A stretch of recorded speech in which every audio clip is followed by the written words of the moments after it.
So I'm not really in the business of calling people out independently, but I'm going to make an exception here for the Spectator's journalist called Brendan O'Neill for this pig ignorant article that completely negates all the history around the symbolism. Because yes, unfortunately for you, Brendan O'Neill, what Elon Musk did was a double fascist salute. And yes, it is a fascist salute, and you can't put this away as a quote-unquote Roman salute nor an autistic tremble, particularly not a double take. That was intentional. And here's why, from a history perspective, particularly someone who specialises in ancient history, that is total bullshit for anyone who's calling it the Roman salute and thinking it has any meaning beyond that.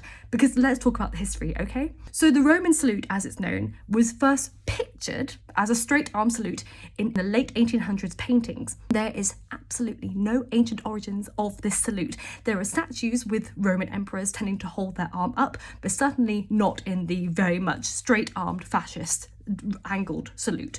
That has not been documented in any ancient artwork, nor by any ancient historians. It doesn't exist in any ancient literature. So it's a very modern symbol, and it wasn't actually practiced very regularly until the Americans started practicing it, again in the late 19th century, 1892. It was known as the Bellamy salute, and that was when children in school were saluting the flag in the Pledge of Allegiance, because originally they used to have their own individual flags, but to save having little baby mini flags each of them had, they just saluted the flag in the corner of the classroom.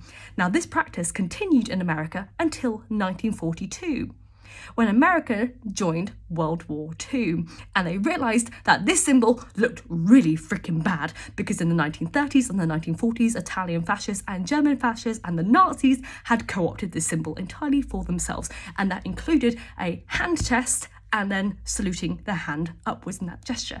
And it looks bad. And with all due respect, that is what that symbol means. We can't reclaim things like that, particularly when millions of people died at the hand of something that symbolised that. In the same way, we can never undo the swastika symbolism. Its ancient origins have now been completely marred by modern contexts. So anyone trying to co-opt what they perceive as an ancient art of a sign, which has no other origins other than fascist use, except if you're using the Bellamy symbol. But again, he wasn't using it as the Bellamy salute because there was no flag he was pointing at. If he was pointing at the American flag, potentially he could argue that he wants to reclaim the Bellamy salute. At the end of the day, he was not. He was not. He did a double fascist salute. The Roman salute has no ancient origins whatsoever. With all due respect, if you thought about the Roman Empire as much as these men claim about they think the Roman Empire, then they'd actually do some reading about the Roman Empire and look into shit.